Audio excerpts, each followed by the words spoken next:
good evening, and welcome to another Facebook Live here on blackdoctor.org. I am your host, moderator for the evening, Ellis Dean, the Director of Digital Programming and Production here at blackdoctor.org. And I'm going to confess a little something to you. So we've done a number of these Operation Life programs, and we are excited to have this line of program for you to bring you some great information about illnesses and ailments that can really affect you and help your health. So we want to help you become your own best health advocate and give you some information that arm you when you go see your doctor and give you some warning signs if you're out there trying to figure out what's going on with your health and your wellness. However, when somebody says gut, I'm a Southern boy. And so when somebody says gut health, which is our topic tonight, there was a lot of home remedies that happened when we were talking about gut health when I was growing up. So if you had something wrong with your gut, if you're like me, you could say yes in the comment section. It was ginger ale and saltine crackers. That's how you got over gut health. That's how you got over indigestion or any kind of gut situation. It was drink some ginger ale, eat some saltine crackers, and rest. And that was about the extent. You weren't going to the doctor to try to figure out if you had any kind of digestion or digestive issues or something going on with your gut. And then as I got older and I started learning more about what really happens in the gut, we're going to learn some more tonight about what really happens in the gut and how your gut is almost like the epicenter of your health. It starts there because what you put in your body affects your health and it goes through your gut. So what you eat, that old cliche that says you are what you eat. Well, if you are what you eat, it goes through your gut. And so what you're putting in is what's going to enter your bloodstream and it's going to go all throughout your body. And so when we're talking about diabetes and hypertension and cholesterol and all those things that we've talked about previously on these shows, those conditions are directly affected by what happens in your gut and what you put into your body. And so tonight is all about gut health, and it's going to be more, the remedies we talk about tonight are going to be more than saltines and ginger ale.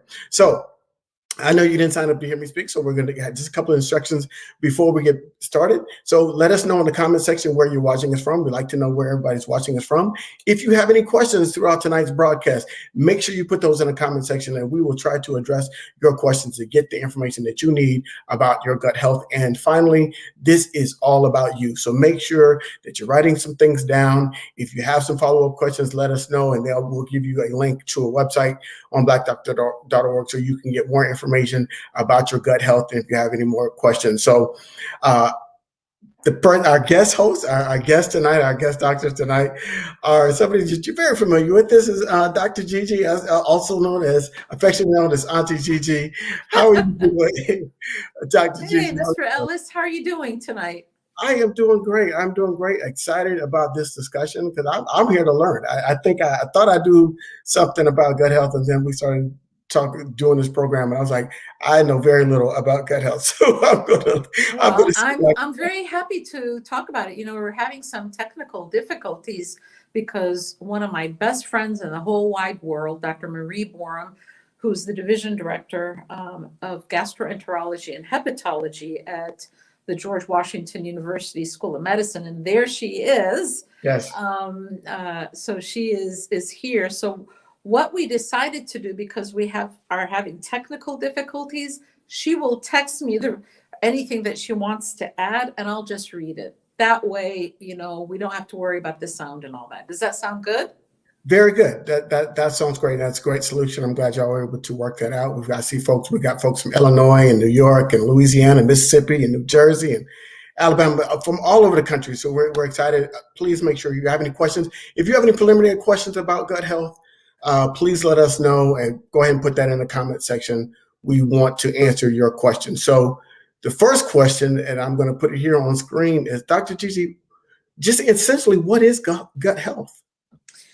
So, your normal intestine, right? We start off as babies, and of course, depending on where whether breastfed or formula fed, anybody that knows and has taken care of little babies knows that what they have in their diapers changes over time, right? Mm-hmm. And somewhere around 3 years old, they start to look like adults, in terms of what they're producing, hopefully in the toilet and not in the diaper.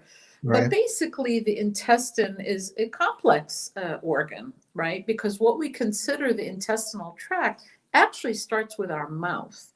So the mouth is where you take in the food, obviously, you chew it.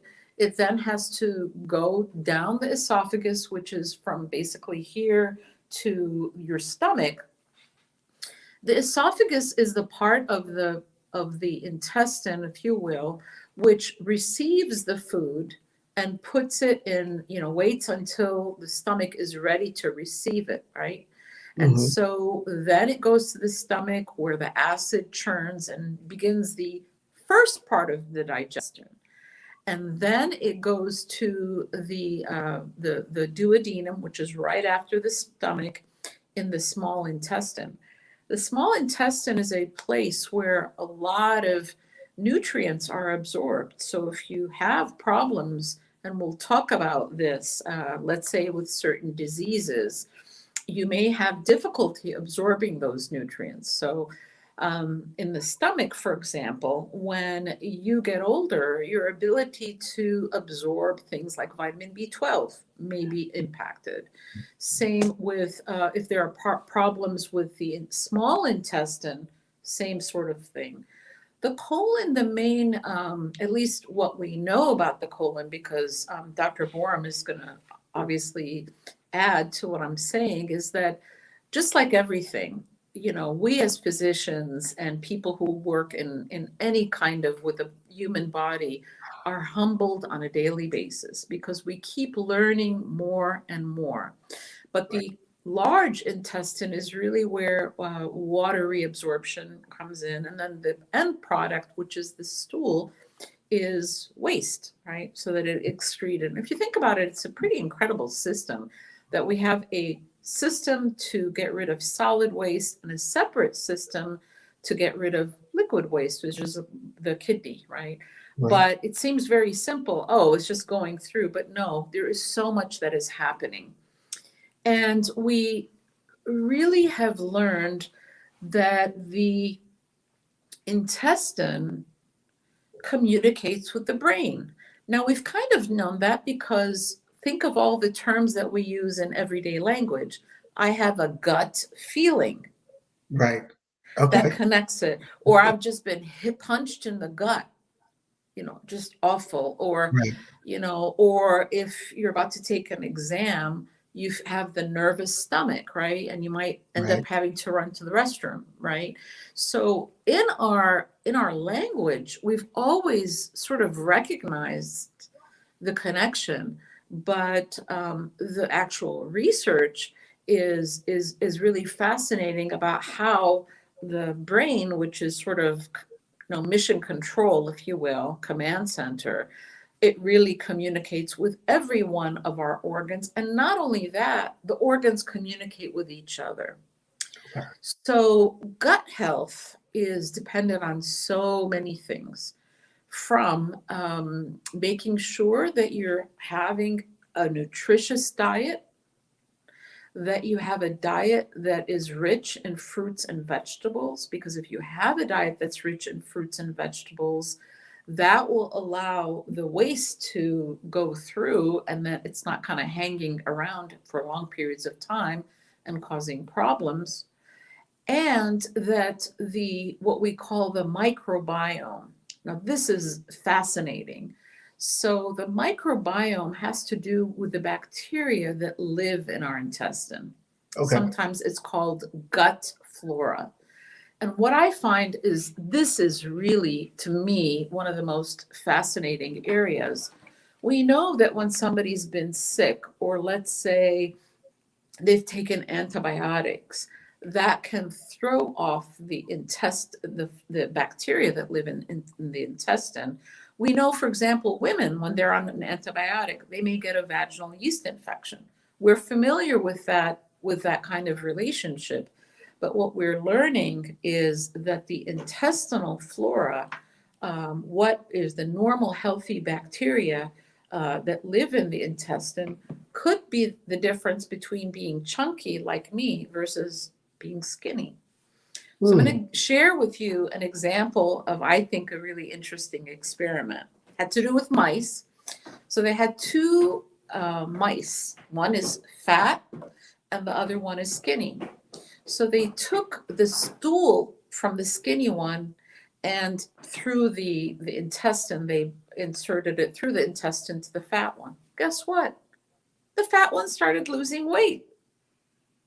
Oh, wow. And then when they did the reverse, take the fat mouse's stool and, through the rectum, inserted it through the rectum of the skinny mouse, the skinny mouse got fat. So I wish that this could be bottled so that I could take it right now. Because, as somebody who struggles with my weight, I'll tell you this. People don't believe me, but, and my patients always tell me this. I swear I'm not eating a lot, right? I really am not eating a lot, and I just can't lose weight, or I'm gaining weight. And I've got one of my good girlfriends, I swear to you, she can eat to her heart's delight, and she doesn't gain weight. So, of course, it also has to do with the quality of food that we eat, right? Right. Including, thank you, Ms. Keisha, for your comments, and Ms. Beverly Tate, that basically the foods that we eat, highly processed foods, which have chemicals, by the way, and all kinds of things, may impact the quality of the kinds of bacteria that live in our intestine, right? So that may be one aspect that can impact it. I hear Dr. Borum. Yeah, I think Dr. Borum has something she wants to add to. Yes, please, Dr. Borum. No, I was just trying to make sure that I can kind of get in the studio. Yes, we can hear you great. Right there. Don't touch anything else. That's fine.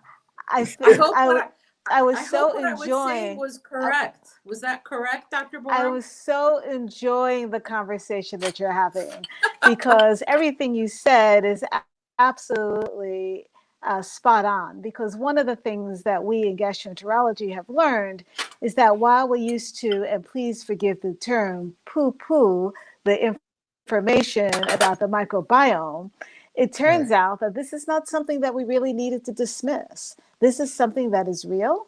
This is something that we're learning more about. And we don't know as much about it as we should or will. And I think that what Dr. Gigi was saying is just so perfect. The GI system is much more than just a transit area for food coming from our mouth until we digest and absorb all our nutrients.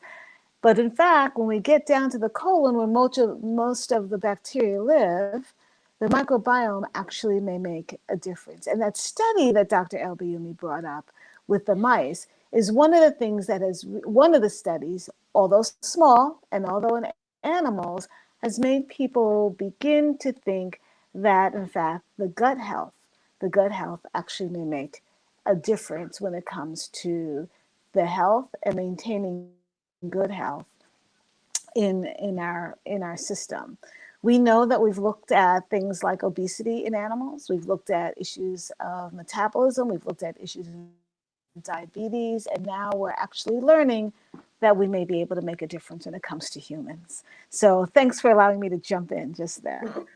No. We were excited, and we're a little disappointed that we weren't able to get you on early, but this is great. We're glad we have you here. We know how much of an expert you are on this particular subject matter, and really would like your input.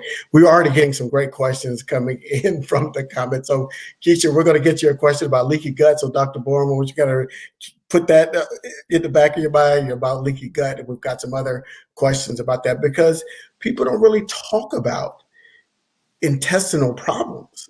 This is something, and there are a number, and we're going to talk about what are some of the illnesses that are kind of attributed to either digestive disorders or this part of illnesses of the gut. I know a few. I've heard like IBS. My mother talked about IBS. It's got an irritable bowel syndrome as being a disease, and I've heard Crohn's disease. So there's a number of diseases that are associated with gut health. So can we kind of talk about some of those diseases that are there and part of our gut health system? So I'll take that and I'll start off by saying, let's talk about what is part of normal aging, because I don't think that we think about that. We don't think of our gut as being that ages. So just like, we may slow down in our movement as we get older, or Mhm. maybe our hearing begins to decrease. Certainly our bones and joints get impacted. Our intestine may not be as vigorous as it once was. Okay. But this is something that can happen gradually over time. So I'm not meaning to be disrespectful, but it's not unusual for older folks to talk about their bowel movements Mm. because things slow down, right? And so as long as these changes are not dramatic or quick, if something changes in 3 months, and Dr. Borum will talk more about this, that could be a warning sign of something like colon cancer. But that gradual change, maybe an older person, and I'm talking over 70 or 80, maybe they were having a bowel movement, every day. Now it's maybe every couple of days over, a couple of years' time. So this is part of normal sort of aging. Same with the swallowing mechanism. We don't tend to think of the upper part of the intestine that often, but in my practice, and I've always gotten help from Dr. Borum, I'll have people who, say, my goodness, as they get older, oh, I feel like food is kind of sitting there and not going down. It could be normal aging, but it also could be a signal of something more. And we can only say it's normal aging after we've done all the tests to make sure it's nothing bad. But in talking about gut health, maybe we should expand it to say intestinal or the GI system, right? That way Right. we can kind of cover everything. What do you say, Dr. Borum? Did I say that correctly? Can't hear. Can't hear you. We could hear you fine before. I don't know what happened. Yeah. But we did talk about the relationship between the brain and the gut, but also mood and the gut. We know that, for example, there's a lot of crosstalk between the brain and the intestine. We talked about nervousness, but there is some interesting research that looks about things like other issues, right? Not just stress and how we handle stress. Dr. Borum, are you there? Oh, you can also text me and I can just Just up say here what in you're the saying. said, ask you to talk about H. pylori and small intestinal bacterial overgrowth. Okay. I'll take that because, and then whenever you can, Dr. Borum, jump in. So H. pylori, which is short for Helicobacter pylori, actually contaminates most of the the world's water supply. Okay. And people think of it as something that when you drink water overseas and you get sick, but I've actually seen people who've never left the United States with H. pylori. So there are many different, the main way that you get it is by ingesting, water that's contaminated. But with people who are, let's say, at a restaurant that may be coming from other countries, they may have the bacteria in their stomach, and that can actually be a way that food gets contaminated and people can get H. pylori. So, but the main way is through water. We used to think that ulcers were caused by stress. And then we began to learn that actually H. pylori is one of the main reasons that people get ulcers. Okay. The two other reasons are taking things like aspirin, Advil, ibuprofen, Motrin, BC powder, Aleve, naproxen, the class of drugs known as non-steroidal anti-inflammatories, and even Alka-Seltzer, which people think they're taking for a cold. Guess what? It has aspirin. And these medications, over-the-counter medications, and of course there are some prescribed medications that are of that class, can really tear up the stomach lining and cause ulcers, especially when combined with alcohol in all of its forms. Beer, wine, hard liquor. Are you back on, Dr. Borum? I think we may be able to hear you. So H. pylori, the good news about H. pylori is, guess what? It can actually be cured with antibiotics. Okay. Usually a couple of weeks. If H. pylori is untreated, though, it can, not always, but it can lead to cancer. And so in the same way that hepatitis C or hepatitis B, if untreated, can lead to liver cancer, or HPV can lead to cervical cancer, here's an example of a bacteria that can lead to stomach cancer if not treated. So what are the symptoms? Dr. Borum, are you, okay, Dr. Borum will handle the small intestinal overgrowth. But the symptoms of having H. pylori can be just like the symptoms of having an ulcer. You can get some pain right between your rib cage. It can be upper. It can Right. be, kind of a gnawing pain. You may feel even it can actually morning nausea. That's sometimes how I pick up that people, as long as they're not pregnant, that it could be H. pylori. Pain is one of the main things, is that people will have discomfort. And I will tell you, I've seen a couple of my patients who've been traveling, and sometimes it can look like food poisoning. They will come and they're really, really sick because they've had a very high load of this H. pylori. That's happened a couple of times just this summer. And that's what it ended up being.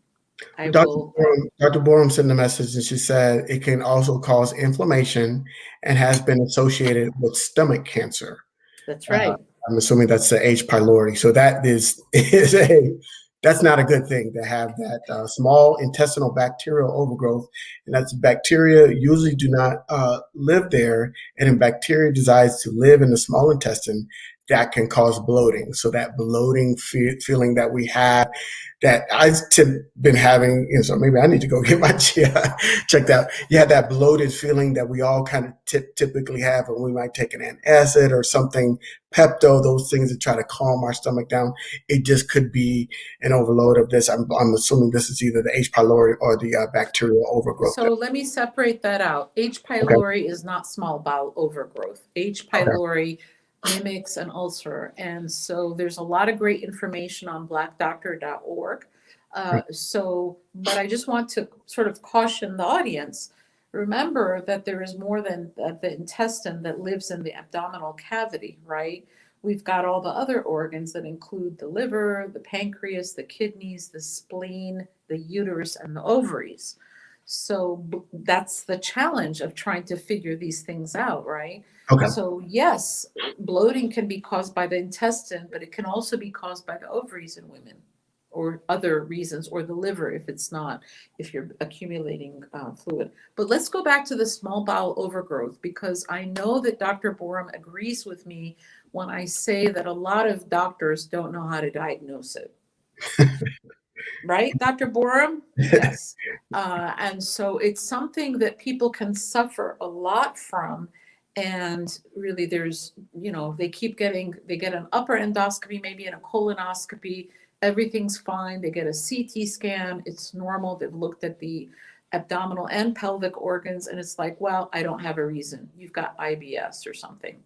So bacterial overgrowth in the small intestine tends to be more common in certain illnesses, diabetes being one of them. That's probably the most common.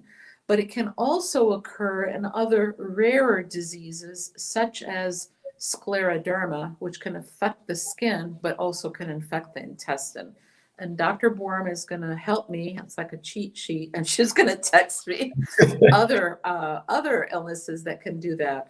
The way to diagnose it is first to suspect it, right? That's really the first thing. And then there is a breath test that can be done to test for it. And then it is treated by a special kind of antibiotic. But it can go undiagnosed for a long time, and it can cause bloating and diarrhea, and it can go undiagnosed for long periods of time. Well, if you're just joining us, we are here with Dr. Gigi and Dr. Borum, and we're talking about gut health. And so we're making that distinction and talking about, really, it's about intestinal health. When we say our gut, typically people are just thinking about their stomach, but the gut health really starts at the esophagus. When you start putting something in your mouth and it runs all the way through the small and large intestines through the stomach. So it's part of that whole system. That's all connected. And so Dr. Borum did a great job of saying that in stomach it's the H. pylori, small intestine is the bacterial overgrowth, and in the colon we have that gut microbiome. And so we talked about that gut microbiome earlier in the mice study with regards to obesity in mice. And so that's an interesting part that we discussed earlier. I'll be signing up for a clinical trial of that, let me tell you. I don't think we have any problems getting people to volunteer for that those clinical trials at all. Also, Dr. Borum is saying that symptoms of small intestinal overgrowth can cause nausea, bloating, and discomfort, and can occur when the intestines do not move regularly. And so, and then Dr. Gigi kind of mentioned that as we get older, everything starts to slow down. We know, if our metabolism slows, everything slows as we go older. And so we've got to do a better job of making sure that our systems are working at their optimal function. And so there are ways to do that. And some of those things are about what we eat. And so are there some foods or some things that we can do that can help with our overall gut health? There were some questions in the comments about that. And I'm just in terms of just this discussion tonight, are there some things that we can be doing on our own in terms of our diet that can help our gut health? So yes, a plant-based diet is the healthiest diet. I will tell you that. Now, I like to eat meat, but I think it's important that one, really makes that a treat if you like meat like I do, and not an everyday thing. Studies show over and over and over again, for our overall health, whether it's our brain or our heart or our kidneys or intestine or anything, having a plant-based diet is the best. So what does that mean? Trying to eat as many fresh fruits and vegetables or steamed, reducing, if not minimizing, any animal fat or animal protein, having legumes and beans. Beans are, if you look at the rest of the world, what do people eat? In the basic staples, they eat rice and beans, a lot of people, right? Wild rice. White processed rice. Not white rice. Not long grain wild rice is what we see. So whole grains, right? Yes. And then, plenty of fluids, and then really trying to eliminate processed food.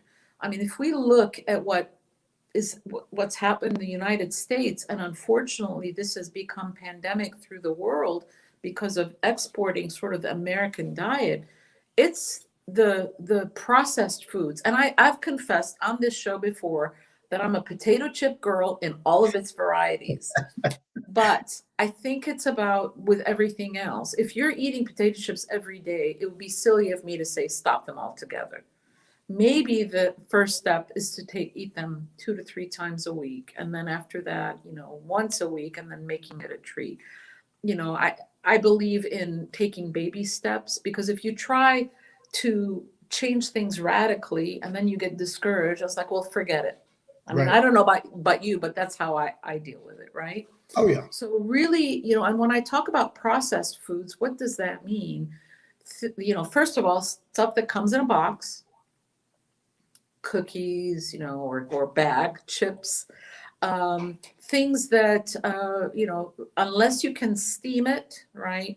Or grill it, like vegetables you can grill, really trying to minimize that. Fish is part of a healthy diet, right. But please go to a whole food, plant-based diet. That's not Whole Foods, the company, it's whole food plant diet, and right. You can get it anywhere. And that's good for just about everything, right, Dr. Borum?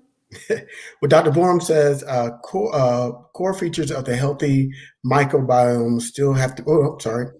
Diets rich in salt, sugar, and fat may damage the aging gut.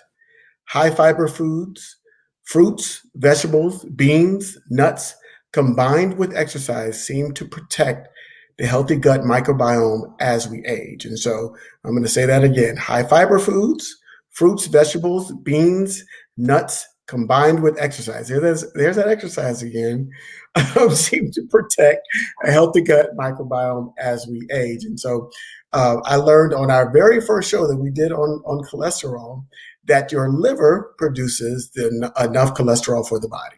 So any cholesterol that we ingest from our food is going to push us towards that being too much cholesterol in our system. So there is a healthy level, and we know that that number is being below 200 in terms of your cholesterol. But understand this, your liver produces enough cholesterol that your body needs. And so you don't need to eat any meat. So that's why we're saying plant-based diets and things like that, high fiber diets, beans, things of that nature, because you really don't need any additional cholesterol in your system. Now, the reality is this. I like meat. You like meat. We all like meat. A lot of us. A lot of us like meat. So what we have to do is we have to find a way to lower the amount of fat that we ingest, eat leaner meats, eat a lot of fish. It's better, especially fish that have the omega-3 fatty acids, things like that things of that nature that'll help your body and that aren't harmful to your body. Those are things, if we're going to eat meat, those are the ways we have to do it. Take the skin off the chicken, grill it instead of frying it. But can I tell you, Mr. Ellis, this past weekend I had dinner with a friend, and I had not the Impossible Burger that's at the fast food chains, but actually at a restaurant. Mm-hmm. And I've been trying to cook with a lot more, meatless stuff. It could be really, really good. The trick is that you've got to really spice it up. At least I find that the meatless, it's like a ground beef, it actually is a great for tacos and chili and that kind of stuff. But here's where we can ask our vegetarian or vegan friends for help, because I think that there is this misconception out there that there aren't African American vegans and vegetarians, and there actually really are. Even so, in DC, in Southeast, there are a whole bunch of restaurants that actually, not restaurants, but establishments that cater and do this kind of cooking. So, and if you look at the basic diet, what do we have? A lot of, healthy collard greens and so forth. It's when we begin to fry foods like the fried chicken. Again, I will confess, one of my all-time favorites, but again, making it a treat.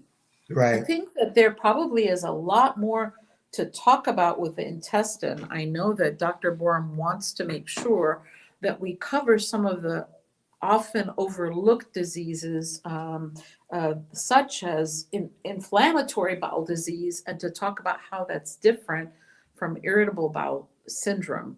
Because I think we could talk about the diet a long, long time, and I'm kind of mindful of the time. And knowing her as a friend and colleague and what she likes to stress, I want to make sure that we get to the important ones that people don't tend to know a lot about. Yeah, so she's saying core features of a healthy microbiome still have to be identified and then targeted to prevent disease and optimize health. Healthy microbiome may contribute to increasing fitness and optimal functioning of the body. So remember, the microbiome is in the large intestine, I believe. That's what we're talking through. So diseases that are being studied as related to gut microbiome include irritable bowel syndrome, inflammatory bowel disease, ulcerative colitis, Crohn's disease, obesity, liver disease, and even allergies. So just think about that list of diseases that we're talking about that are all in the gut. And I'm going to ask this question because it was posed to me as when I was getting ready for this program and we talked about stomach cancer, but are there other cancers that could originate in the gut? Yes. Thankfully, this is a rare one, but there can be small intestine. Let's start from the very top. Okay. So in the mouth, we now know that HPV, which causes cervical cancer and genital warts, can also cause head and neck cancers and mouth cancer. So in the esophagus, we know that there is a condition known as Barrett's esophagus, which is from sort of chronic inflammation that needs to be monitored very closely with regular endoscopies, because there is a chance that it could turn into esophageal cancer. There are certain risk factors for that, such as alcohol and tobacco. And there are higher rates of stomach cancer, for example, in Japan, where they eat a lot more of the smoked or cured foods. That's why trying to avoid things like deli meats and you know, things that are preserved like that because of the nitrites that are present in the foods. You can have stomach cancer, duodenal cancer. We talked about small intestine. And of course, Chad Boseman, God rest his soul, has educated many people about colon cancer. We're not even talking about gallbladder or liver or that or pancreas. But Dr. Borum, I see that you're on audio. Yes, I'm hoping that you can hear me. Yes. It turns out one of the things that has been increasingly studied with the microbiome started out with inflammatory bowel disease, because inflammatory bowel disease is a circumstance in which we have an immune imbalance that our body fights against itself and actually results in inflammation in the gut. And that inflammation, we think, may be a result of a combination of factors in which we have the environment, i.e. what we eat, interacting with our genetics that results in an imbalance. And this is one of the first areas in which we tried to see if we could give probiotics, changing the microbiome, changing the concentration of the different kinds of bacteria, to see if we can actually help with that inflammation. And in certain populations of people who have inflammatory bowel disease, it seemed to be helpful with that inflammation. We're trying to figure out why that's the case, because it didn't happen with everybody, it happened with some. That is very distinct from irritable bowel syndrome, which Dr. Albiumi brought up. Because irritable bowel syndrome, we don't have inflammation. We have a gut that moves irregularly, can give us discomfort, and can change our bowel habits. And there actually have been studies that have looked at whether if we change the microbiome, give probiotics, can we actually change the symptoms in people who have irritable bowel syndrome?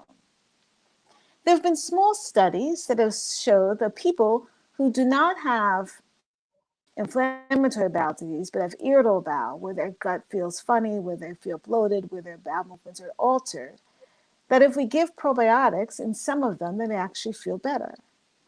But the studies are small. They're not multi-institutional. They do not have a wide breadth of people in the studies. So it's hard for people to say whether it actually makes a difference. But there are a number of people that suggest if we look at the microbiome carefully, if we study the concentration and the composition of the bacteria in our intestine, then we may be able to target our therapies and perhaps allow our gut to feel better. And so irritable bowel and inflammatory bowel disease, for totally different reasons, may actually respond to changes in the microbiome. And that is one of the areas that is particularly fascinating.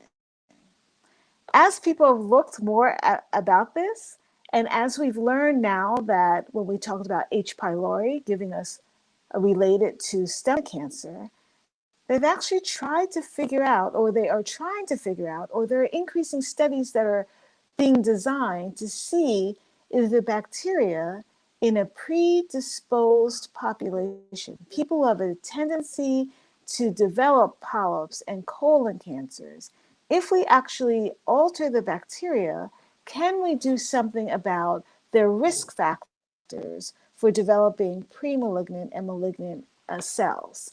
We don't know. That's very, very early. But the one thing we do know, as an example, all those things we talked about with the diet, a healthy diet, making sure we decrease the alcohol, decrease our animal fats, decrease our processed foods, we know that they're associated with colon cancer. We also know that they're associated potentially with an imbalance in our microbiome. It's a leap to connect them, but we know that it is best to maintain that diet, a healthy diet, as we learn more and more about what the microbiome can do to keep us healthy and can also do to make us ill. So I'm gonna ask a silly question, but I'm gonna speak for the kids like me that sat in the back of the classroom, because I know y'all were the front of the classroom people, scientists and the doctors, but I was one of the kids that sat in the back of the classroom and only got about half the information. So we've heard this word throughout this program tonight. What are probiotics, and what do they do to help our digestion?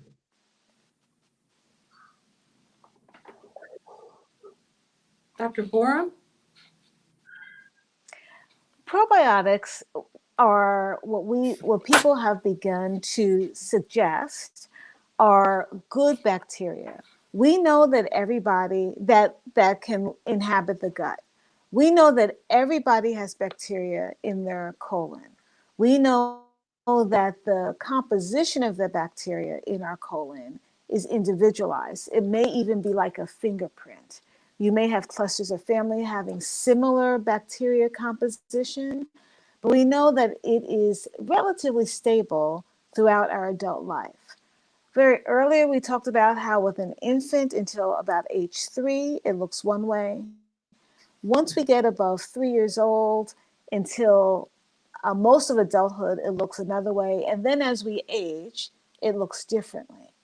It looks different. We know there's certain things that can change that bacteria. If one is particularly ill, it can change the bacteria. If one gets a really bad gastrointestinal infection, if one uses antibiotics, our bacteria in our gut changes, and we can get ongoing symptoms.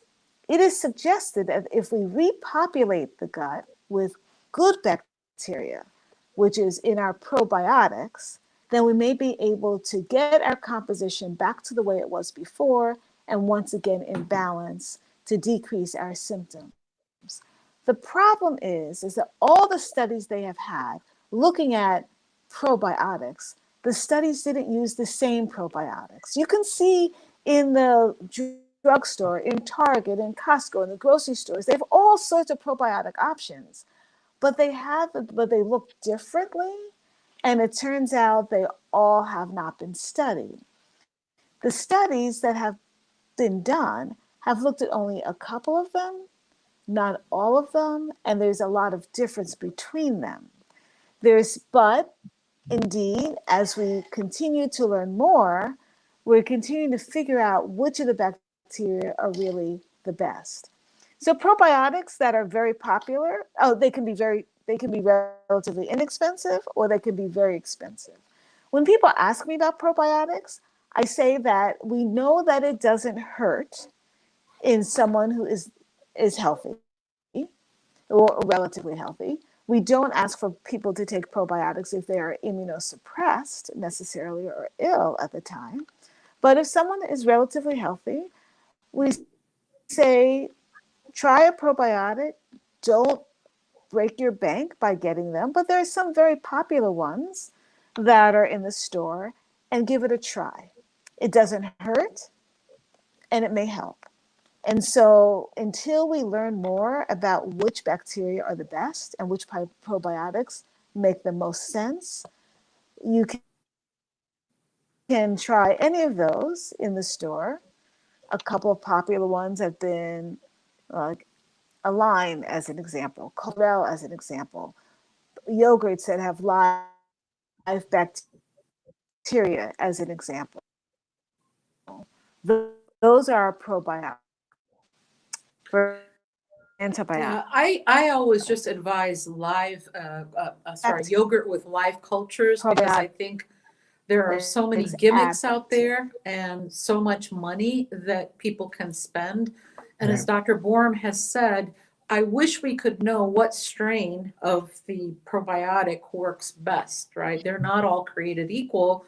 And we don't have the research to tell us because, like I said, if there was a magic one, we would all be taking it. Right. But I think, adding to what Dr. Borum said about IBS and IBD, I just want everybody to understand the difference. Irritable bowel syndrome is something pretty common among people and common among different groups of people, men, women, young, old. It tends to really begin when you're younger. People don't tend to develop IBS as they get older. If somebody at age 70 is told that they have IBS, I would go probably find another doctor. The distinction and why it's so important that we know ahead of time and we are educated about these issues is because inflammatory bowel disease. I wish that there were different names, by the way, because it's so confusing. Right. Inflammatory bowel disease, such as ulcerative colitis and Crohn's, there is blood in the stools, there can be weight loss, there can be diarrhea, there can even be some manifestations that are not even in the intestinal tract. So if anybody has blood in the stool, that is not IBS, okay? You have to go and get it checked out. Blood in the stool is not normal. It's never normal. No, Okay. neither is blood in the urine. Those are two things that are never, ever normal. Okay. Okay. So just, there are some things that I just want to make sure that we're clear so that if you don't get any other message, blood in the stool is not normal. Okay. When you're losing weight and you're having intestinal issues, the intestine, your usual habits are thrown off, whether constipation or diarrhea, doesn't matter. Either way, you got to get that checked out.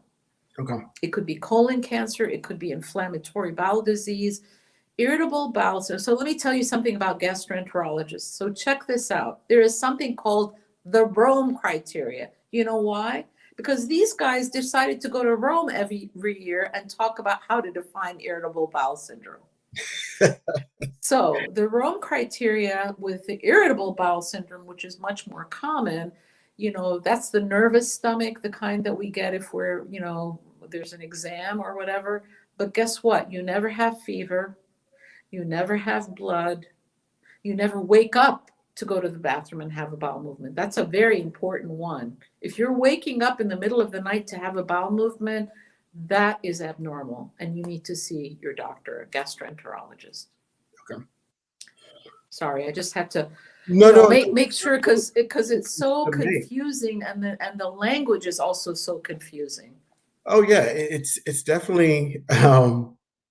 Is this 1 in 5? Dr. Borum is saying 1 in 5 people may have irritable bowel syndrome, and irritable bowel syndrome is abdominal pain with an altered bowel habits.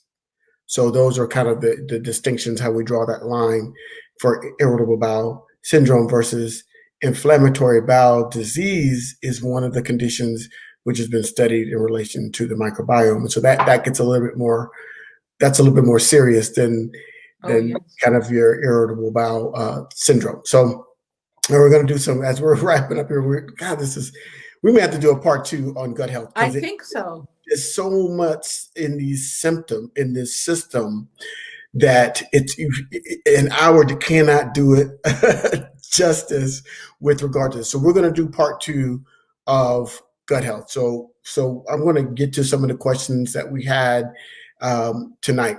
One of the things was somebody said that metformin, and I've heard this before when we're talking about diabetes, has a tendency to disrupt the gut and cause diarrhea. And so they were asking,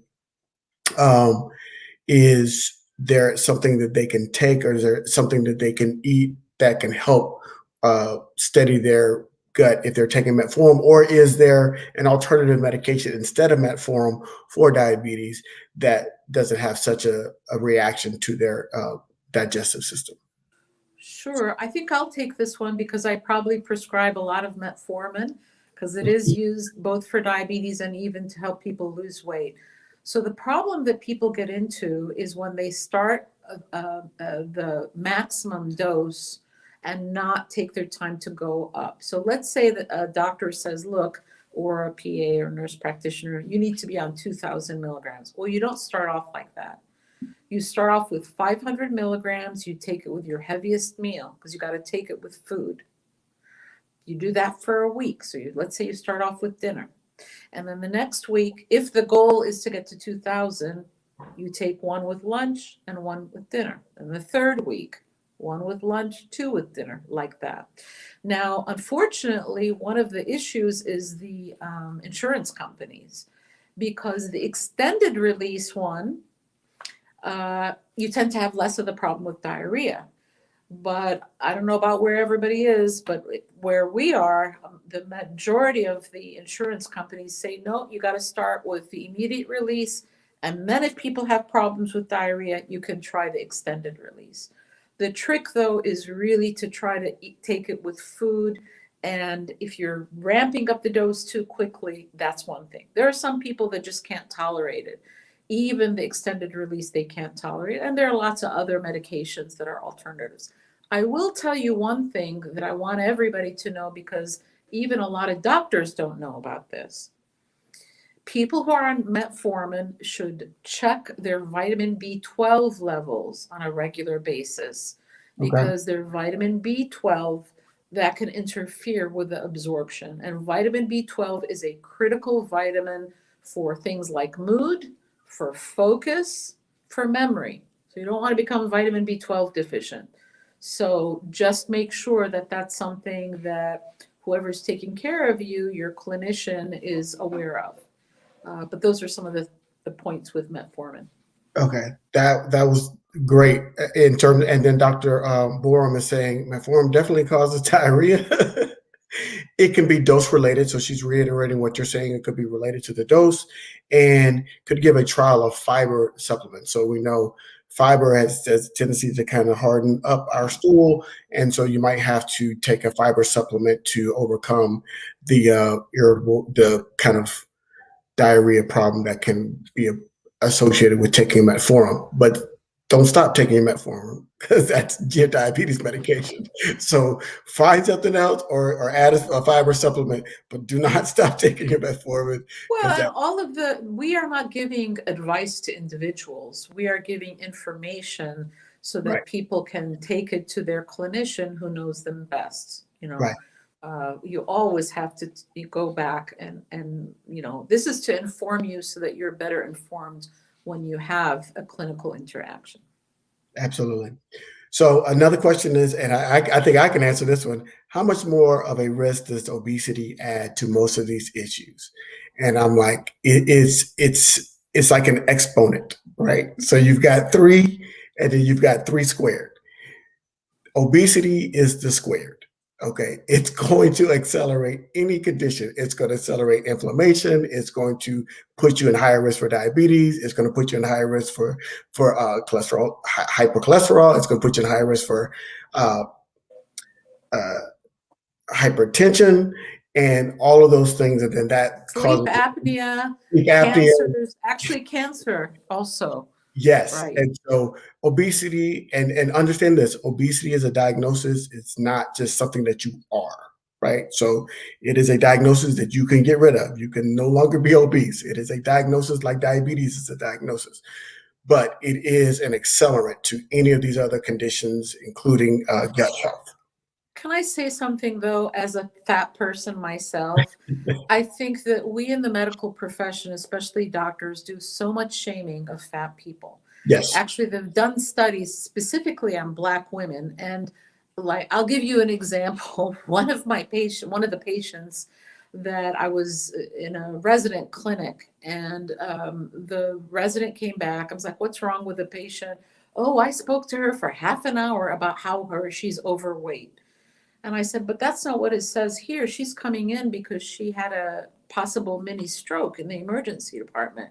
Right. So when you look at studies over and over and over again, everybody talks about the weight. They don't talk about, every time you come in to get your glasses checked, they're talking about your weight.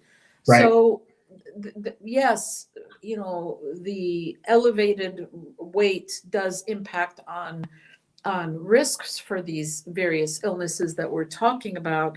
But I just want to make sure that we're not shaming. Plus, we also know that especially in very, very heavy women, there is usually, not usually, there can be sexual trauma, and that weight is actually just a protective mechanism. So if we're just talking, you need to lose weight, you need to lose weight, not really understanding that, well, maybe somebody's been traumatized or somebody's depressed, that actually makes things worse. So, I mean, yes, you're right about all those things. I just wanted to, you know, kind of say and, not Well, but. you're absolutely right. And we did a program a few weeks ago and talk about how to be healthy at any size. Because I think ultimately we get too caught up on size and not health. And so if your lab work's coming back normal, you might be larger than what is acceptable by society standards. But you just got to make sure that that you have a relationship with your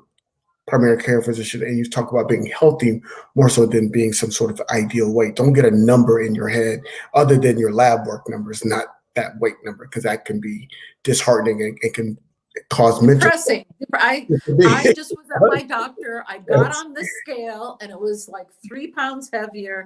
And it's like, really, I was just here a few weeks ago. Really, it's really, because, you know, we internalize that shame. Right. Women, especially, I will just say. Exactly. And Black women typically catch the brunt of that. And so when we're talking about social determinants of health and why, you know, African Americans are less likely to go to their primary care physician and they're more likely to use emergency services as their healthcare services. Some of that is due to how they feel those conversations go when they go in to see their doctor. And so it's really important to have that relationship and understand what you're doing and what's going on before you go in. Couple of quick other questions. There was a question about, is there a direct correlation between gut health and acne? Oh, good question. I don't know. You know, the old myth used to be that if you eat chocolate and potato chips and all that kind of stuff that you get, that's actually not true, because acne is really the bacteria that's living on your face. However, I don't know the answer to that question, so let me look it up. I think Dr. Borum might be typing something in there. So we're going to get the answer to that question. So that's a good question. Those of us that have oily skin or combination skin would like to know the answer to that question. Is it possible to revive the gut?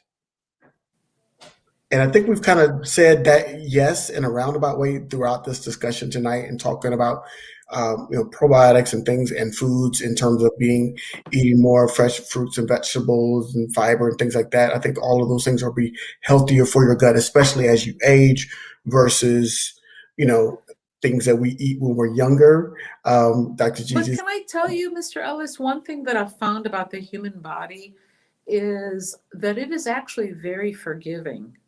So if we make changes, one of the most interesting things that I ever saw actually had to do with diabetes and the pancreas.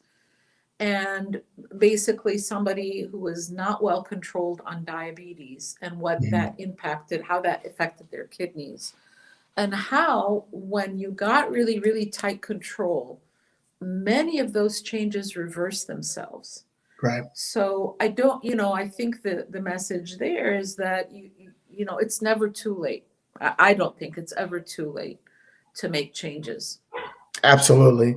So the answer from Dr. Borum regarding diet and your gut health and acne is there's not a clear relationship. However, there is increasing information about gut health and allergies, which can involve the skin. So there could be some sort of, but acne not directly. And then the second answer that she said is a gut in terms of you're being able to revive your gut. And she says the gut has turnover of cells, which keeps it healthy. Improvement in diet has the potential to improve gut health. And so there's a theme running through all of these operational lives that we have done from the beginning to today, and that is Diet and exercise and sleep. I'm going to add that third prong. Diet, exercise, and good sleep regimen are keys to improving your overall health and wellness. And so if you can improve your diet, if you can exercise more and more regularly, and if you can sleep longer, and get that full sleep cycle throughout each night where your body can repair itself, and you can improve your overall health and wellness, just in those, taking care of those three things that are in your control. Number 4, I would say, is stress. Yes. Because, Yes. you know, African Americans, and I always say the African American diaspora because Right. I am from the African continent, I'm not from the diaspora. The amount of stress through hundreds of years and on a daily basis, so the historical and ongoing stress, we know that that plays a role in the health and well-being. So having some kind of practice that can allow you to, because there's a lot of stuff on a daily basis. I mean, on a daily basis, from the time we wake up to getting in our cars or the bus to work, to, you know, to the time that, you know, then you look at the news, whatever, there is a lot. And that doesn't even mention the stuff that's genetically in the genes that has been, you know, impacted. So a way of dealing with that, whether, you know, you are a spiritual person, yoga, meditation, whether you like to go to the church or the mosque or the synagogue, whatever it is, go out in nature. But that's something that's very, I think, easy to say, but I know that I'm challenged with that because there's so much that's going on. Well, we talked about it, and you talked about it in your opening statement in terms of that connection between the brain and the gut. And if we're stressing our brain, it could impact in terms of how our gut responds to those stressors. And so that gut response could have detrimental effects on our health. And so we just got to make sure. So you're absolutely right. Those are the 4 things: diet, exercise, sleep, and mental health. So I'm going to make sure that we include that as going forward. I'm going to ask a question because it was one of the first questions we got. So, and I wanted to make sure I get this question asked. What is leaky gut? I don't know what that is, but that was a question that was asked, and I see Dr. Borum is writing an answer there. Yeah. We're going to get that leaky gut question asked. Yes. So Keisha, I know I didn't want to leave, but I asked you a question, so we're getting the leaky gut question asked right now. It's going to be the last question of the night, but we're also going to, while Dr. Borum is answering that question, we're going to re-air this tomorrow. And we're also going to do a part 2 because it's obvious we need a part 2 because we didn't even talk about colonoscopy in terms of the need for colonoscopies with regards to as a result of gut health. Liver. Speaking of livers, we're doing a program with the Liver Foundation. We've got a program on Thursday tomorrow, all about liver disease and liver health in the Black community. So that's all part of that kind of internal gut system. And so we are going to be talking about our liver. So make sure you check that out tomorrow evening at 5 p.m. Eastern. So we are going to be talking about liver health. We got three programs this month about liver health. So we are going to be taking care of that. Let me see. And here it looks like we got Dr. Borum's answer with regards to leaky gut. So leaky gut, she said it's controversial. Leaky gut syndrome is a proposed condition some health practitioners claim is the cause of a wide range of long-term conditions, including chronic fatigue syndrome and multiple sclerosis. Wow. So that's interesting. So we might need to, so that's the short version, Keisha. Oh, here we go. And it may be related to changes in gut microbiome. And we've talked about that earlier in this program. And so, as you can see, this has been the most just a lot of information here. So we're going to do gut health part 2 coming up either next week or later this month, where we can get Dr. Borum back with a better audio as part of that, because as you can tell just from the brief time she jumped in here, it's so much information and she's so knowledgeable, and we can get all of your questions answered. So I would ask you to do this whether we on the re-air tomorrow or tonight. put your questions in the comment section so we can have them prepared for part 2 of gut health. And so we can get those questions sent over to Dr. Borum and Dr. Gigi. So we'll be prepared to answer your questions. Because again, this series is all about you and getting you the information you need to be the best, the healthiest person that you can. And so one of our other hosts, and I've been stealing this since she said it, you have your lifespan, which is from birth to death. And what she is talking about is improving your health span. And that is the number of years in your lifespan that you are healthy. And so what we're trying to do with all of these programs is improve that health span so that your health span is as close to your lifespan as possible. So go check out the YouTube link I put there. Scrolling across the bottom of the screen there is on our webpage, on our website, digestive disorders. We've got Crohn's disease, everything we've even mentioned tonight. We didn't even talk about medications, so we got to talk about medications a little bit too. So much more. So we're going to do gut health part 2. I want to thank everybody for joining us. Dr. Borum, it's been a pleasure. And so we're so hoping if I got to send you a computer myself, we're going to get you on here with a good computer so we can get you really involved in this conversation. Dr. Gigi, godsend as always. And so thank you all. Pleasure. It's my pleasure, especially, with my best friend and Mr. Ellis. How can I go wrong here? But it's a pleasure, and it's a lot. And I'm so glad you chose this topic because obviously there's a lot more to talk about. Absolutely, absolutely. So thank you all for joining us. And if you're going to eat your chips, just don't eat too many of them. Get the small bags and put them in the trunk. Hide them. Make them 2 steps away from where you are. But I like chips too, Dr. Gigi, so I feel you on that. So thank you all, and we will see you next time. Okay, bye-bye.